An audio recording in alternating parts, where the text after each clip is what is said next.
China door बेचने वाले व्यापारी और खरीदने वाले ग्राहकों पर भी उज्जैन पुलिस करेगी कार्रवाई। उन पर रासुका जैसी कार्रवाई कर अवैध निर्माण को जमींदोज करेगी।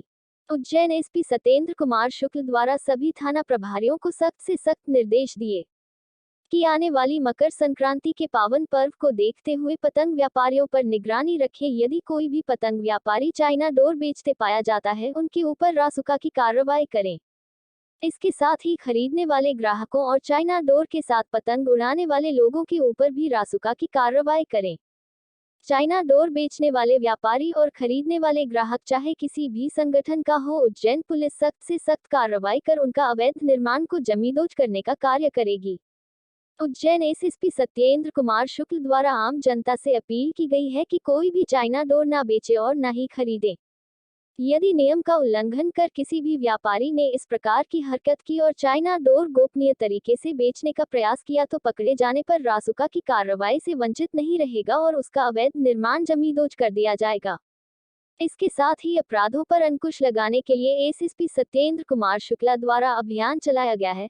इस अभियान के अंतर्गत शहर और ग्रामीण पुलिस सड़क पर दिखाई देगी। यदि कोई संदिग्ध पाया जाता है तो सख्त से सख्त कार्रवाई करें। ऐसे कई निर्देश उज्जैन एसपी सत्येंद्र कुमार शुक्ल द्वारा सभी थाना प्रभारियों को दिया गया है। सर, चाइना डोर को लेकर उज्जैन किस प्रकार की कार्रवाई करेगी? पिछले वर्ष भी हम लोगों ने इसमें कार्रवाइयाँ की थी और ये सुनिश्चित किया था कि किसी भी तरह का विक्रय अगर होता है जिसके कारण कई बार बड़ी विपरीत परिस्थितियां निर्मित हुई हैं। पिछले वर्ष एक बच्ची की डेथ भी हुई थी, जिसके बाद हमने उनकी जो चाइना डोर बेचने वाले हैं उनके विरुद्ध एनएसए की भी कार्रवाई की थी।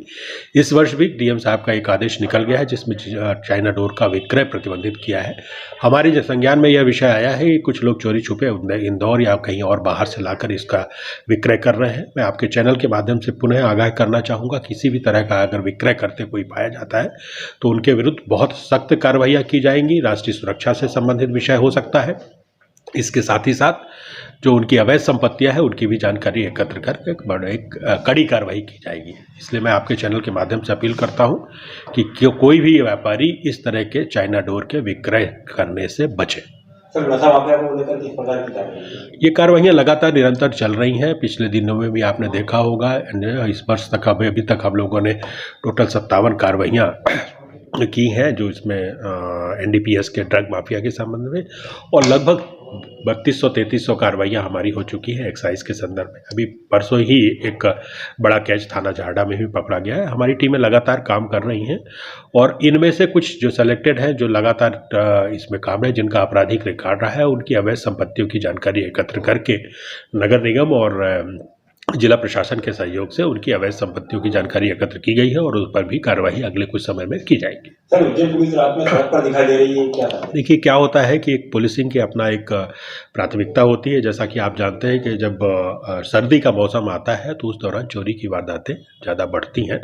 उसी को देखते हुए चूँकि अब दिसंबर, जनवरी और फरवरी ये 3 महीने ऐसे रहेंगे कि जिसमें ठंड के कारण जो चोरी की वारदातें बढ़ने की संभावना रहती है, उसको देखते हुए जो गश्त है उसको सुदृढ़ किया गया है। असामाजिक तत्वों को लेकर क्या आता है?